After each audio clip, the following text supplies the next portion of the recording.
And we are once again taking care of business on this Thursday morning. Joining us is Chase Steinbuhler and Deb Eckelberger. Good morning, guys. How are you? Good morning. Great. Welcome to the program. Thank you. Well, a lot going on. Deb, you guys have been busy with the Titusville Community Development Agencies. There's always something going on. Always something No 2 going days on. the same. That's wonderful. Yeah. Right up my alley. And, of course, we're here taking care of business this morning. Good morning, Chase. How are you? Good morning. So, Chase, tell us a little bit about yourself. Me personally or Horn Textile? Well, let's start with you personally, and then we'll get into Horn. I'm Titusville local. I graduated in 1989. So I went away to college and came back in 96 and have been at Horn Textile ever since. All right, tell us about Horn Textile. Horn Textile is, we manufacture narrow fabrics, and what that usually means is ribbons for decorative, apparel, industrial applications. It can be bookmarks in Bibles, to webbing for military clothing, to we manufacture something that they use to pull fiber optics through plastic pipe. Wow. So we cover a wide range of industries, and that's basically our business model. We don't want to do one thing for one customer. We do a lot of things for many different people. So if something goes away, we're continually developing different products and just trying to keep our mix very varied. And I think Horn Textile is one of those things, if you ask people on the street, they go, oh, yeah, I've heard of it, but maybe not know exactly what happens there. And there's a lot of, as you started mentioning, a lot of fascinating things that take place at I would Horn be Textile. interested to know. Right. Some people that know me, they say it's like Willy Wonka and the Chocolate Factory. That Yeah. no one That's knows good. what goes on up there. And You guys don't eat the ribbon, though, do No, you? we don't. Okay. You don't make those Nor- kind yet. But nor you would that could be develop it. recommended. Yeah. Well, how long has the business been around? It's been in Titusville in its current location since 1897. Wow. It was in Manhattan before that, and I'm fifth generation running it, and my brother's sons are starting to come into the business, so we're working on our sixth generation. That's amazing. yeah. You hear about these families where it's passed down, and then either the economy or family dynamics, the business suffers. What do you guys do to make that not happen so that it does continue and there is a legacy? That would be interesting to know. How do you keep that interest? I'm extremely lucky. Or I could say blessed. Yeah. I think for us, it's just a fact that we are always looking for the next new product. We're not. We don't rest on our laurels of this is what we've made and this is what we've always made. We are always looking for the next thing to make. Just because you think over the what was it, 118 years we've been at, 118 we've been years. at our current location. We have the business has evolved and reinvented itself many times over. So I think that is the key to our success, is that we're always making new products. We're always looking for the next thing. Does that make work more interesting for you when you walk in every day, that there's something else going on, or there's something else that's being developed? It's never dull. We're small enough that I wear a lot of hats. I mean, I'll be back on the shop floor fixing machinery today, paying bills, doing some HR. I don't sit still very often, and I think that's just the nature of that. We're not big enough to have a whole. What do I want to say? Array of managers. It's small enough. It's manageable. If you call me and there's a problem, I'm the guy you talk to a lot of times, and I'm the guy that can make the decision. So also, that's another thing that I like about Horn Textiles. We are small enough to be adaptive. If someone on a product that we're running, they want to make a change, it doesn't take us a long time to make that change. Would you consider the products that you're making to be something that is sort of a niche market? Correct. Is that the success there? Well, and that's just the way textile mills in this country, I think, survive. All the commodity. I mean, you look at any of the clothing you manufacture. Yeah. I mean, no clothing is made in this country basically anymore. And so the products, if you were to look at Horn Textile 30, 50 years ago, they were making commodity products to sell directly into the clothing industry, and now it is those products are gone, and we're doing different things. So I don't know if I answered your original question, but Well, it's. I guess it's what you do is a specialty kind yes, of a. yes. Customized. I mean, and that is what a lot of what we do too. Is that's if you're not doing that, you're competing with imported products, and that just is not feasible. So, being around for over 100 years, do you find that companies know who you are and reach out to you, or is there still that element of reaching out to those businesses you think you can provide a product or service to? It's still more. It's a combination of both. There's still the old guard where they're going through if I'm dealing with a perfume company, I just make the ribbon. There's a wholesaler that provides the cardboard boxes, does design work, and so I'm just adding a piece to what they already do. So there are still wholesalers and jobbers out there that we sell through, but we have a pretty good internet presence as well, where I think that is for us is the future of sales, and we've been doing that for. We were marketing online long before it was in vogue to market online. Wow. And so those sales are. I'm going to say 35% of what Horn Textile does, and that is we spend. You can go to ribbonfactory.com, gratuitous plug for Ribbon,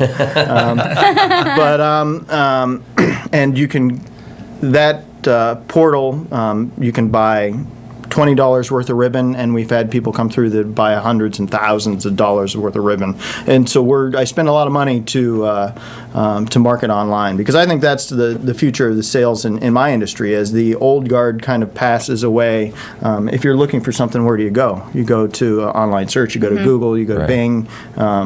You need to be there. You need to be there, and we are. So I know you're a professional, but do you ever just pick up the phone and you're talking to the person and you go, yep, we can do that, thank you, goodbye, and then you jump up and down because it's something that's really really cool.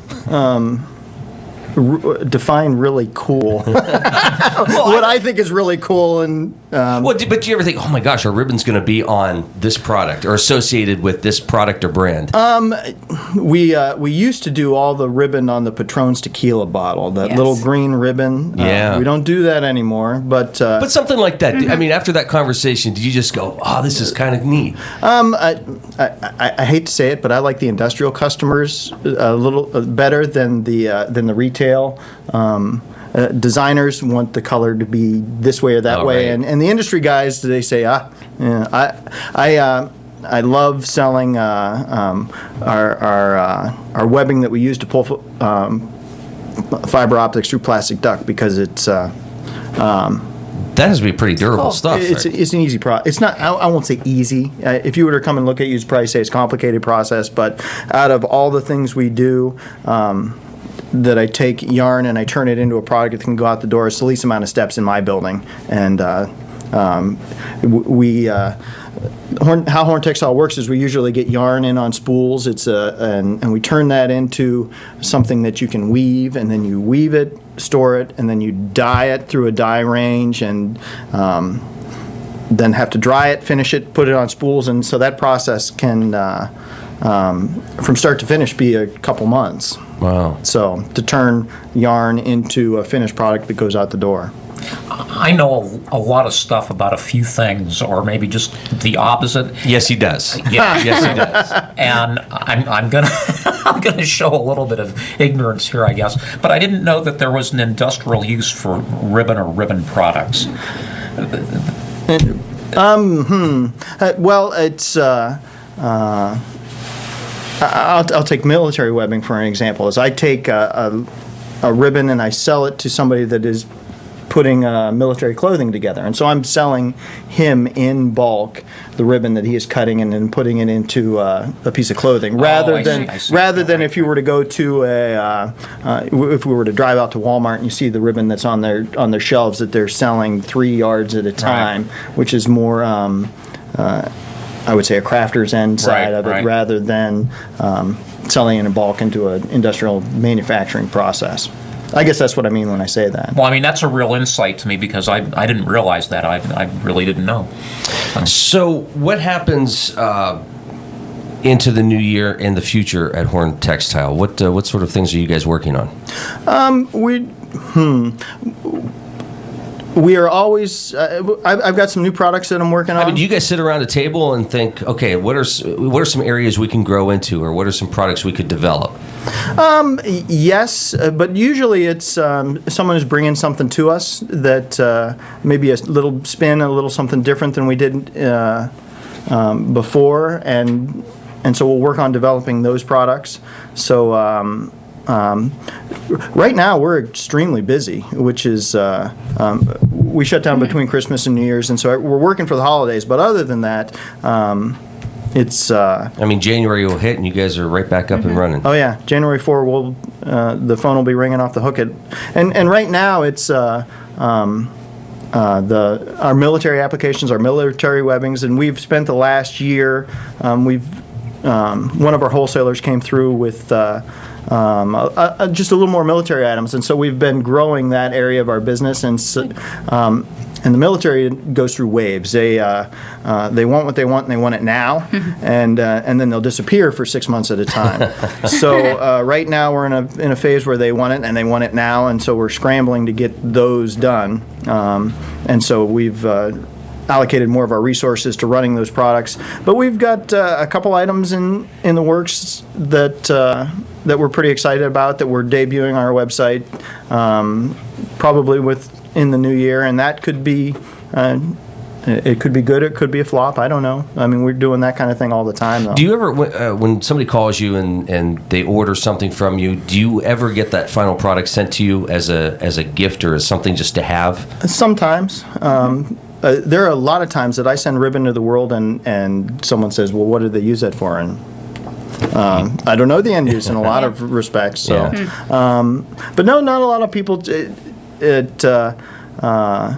We do get a lot of our website customers, we're dealing directly with them, and then some of them we're dealing through wholesalers or going to no one's sending me military clothing, obviously, but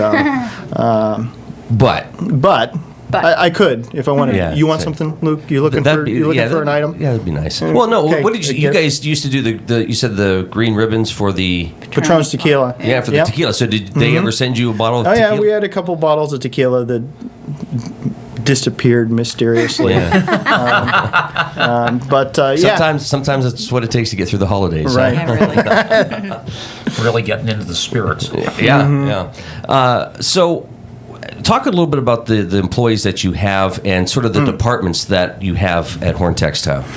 There are 30 of us right at the moment, and most of them have been there a long time. It's not. I don't just pull people off the street and set you down and you're an employee of Horn Textile. There's a lot of training that goes involved to weaving. Gosh, how do I describe the weaving process without showing you a picture? It's easier. It's easier to show you a picture, but it's pretty cool to watch. I guarantee you that. It is pretty cool to watch. But now, are these people that had the skills to begin with, or did they came in and you? It's all on the job training. I don't know where you go to school to learn how to weave textiles. I mean, you can from the setup process, but as far as learning to be a weaver, it's hand down. We hand our process down from one to the next, and I think it's a pretty good job because most of the people stick around. They stay. And I remember I came back in '96, and most people, I have least seniority, we've had people. Our oldest person there's been over 30 years. Wow. Nice. And we've been, within the last couple of years, we've been hiring some new ones in and training. We were 25 and ballooned to 30. I don't know if I could call that ballooning. It is. No, that's fantastic. Sure it is. Yeah. Sure it It's is. gross when we But listen you're to keeping other people stories. here in the community. Yeah. These people are staying here working, right? But I don't think I've answered your question. Well, no, that's fine. What about the equipment that's used? Is it older equipment? Are there some newer pieces? Yes. Yeah. Some of the machinery, some of our die ranges were built in the 40s, and we're still using them. You've built some yourself. Yeah, your we have our family own has machine built shop. them. And, And that seems to be a common theme that we have with this segment, where you have these companies that they've got internally their own people, either creating these new machines or working on older machines, but they're still in use, and they're used because they help create a better product. Right, and we just I had a new loom delivered to my floor today. It's still wrapped in plastic, and we'll take that loom, but we build the structure around it, and we have our own machine shop, and we do things a little bit differently. I've had. It's funny. I've had some of the loom designers show up in our shop, and we do things a little differently. And the day of the day, you see them taking a picture of something that we've modified on their machine. I actually we've purchased 1, 2, 3. It would have been 5 new machines in the last year, and one of them Wow. one of them had. That's huge. Well, I say a loom. That's it takes up as much space as I'm sitting in, and But it's still new machinery. You and it's growth. wouldn't notice it. It's new machinery. It's Yep. growth. I understand, but yeah, we've seen. I can relate. I think I have got fruit of the loom. Yep, Maybe. So- Too much information. too much. Sorry. So Different loom. Yes. Wrong ribbon. I've been sidetracked. What was the original See, I question? don't know. You got 5 new machines this past Right. year. Yeah. Well, and we found something on a design change on the machine that we had done in our building, and they said, well, they finally caught up with us. So Oh. yeah. How to phrase this question? Dead air. Well, no. You came back. Obviously, the family business. Right. So, did you know growing up that yes, this is what I'm going to get into, or was it after a period of time, or maybe leaving the area that you thought, boy, I do want to be a part of this? It was after I left. I went to Penn State for mechanical engineering, and I was offered a couple jobs out of college, and I decided to come back here just because, for me personally, small town. I've seen enough big town that I know I'm not big town.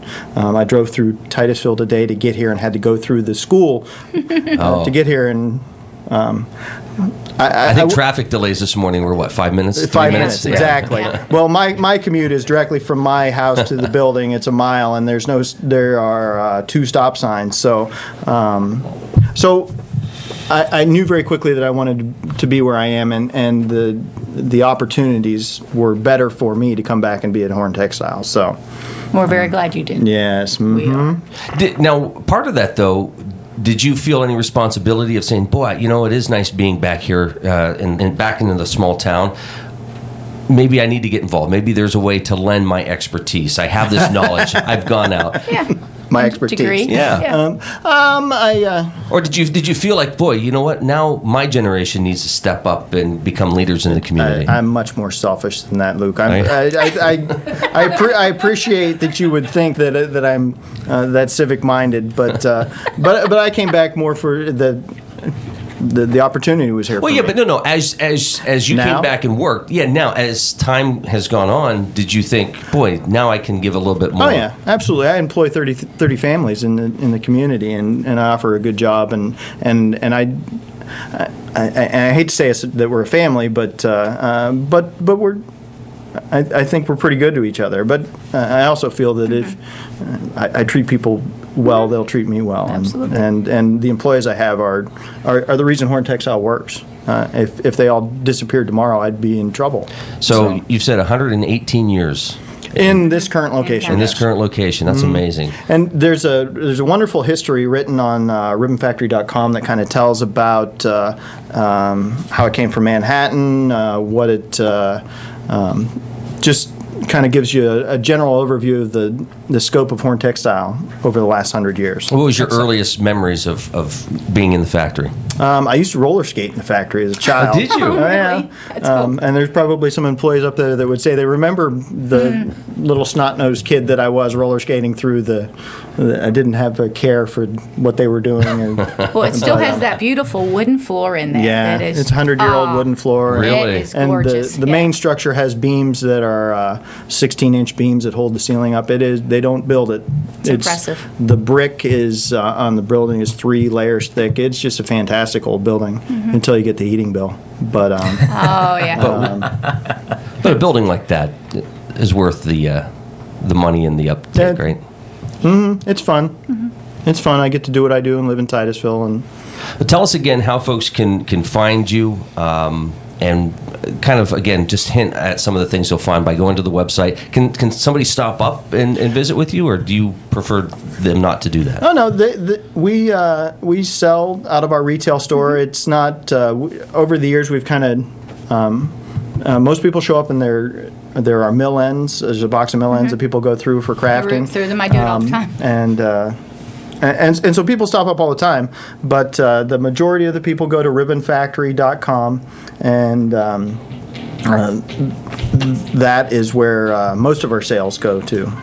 We don't really give tours, but Again, it's kind of like Willy Wonka. yeah, Nobody allowed into the factory. that's right. All right. Chase, thank you so much for your time this morning. Deb, thanks for bringing Chase in, taking care of business again. Another one of those great, successful family businesses that we highlight, and we're glad to have you here. And keep it up for another 118 years. I hope so. Okay. You great. personally, Chase. Yes. All right. you. And Deb will be continuing this into the new year. Yep, we will. It's great. All right. It's fun. Any sneak peeks at what's to come? If I tell you, no, it's all a secret. All right. Tune in. Tune 2 in. weeks from today. Thanks. Are we going to be here 2 weeks from today? I hope so. No, that's New Year's Eve, right? I don't know. Well, we'll check it out. Yeah, we'll check it out. All right. It will be a surprise. Yeah, it will be. You'll show up and we won't be here. Hey, guys, thank you very much. Yeah. Final Thank look at you. news coming up next. Taking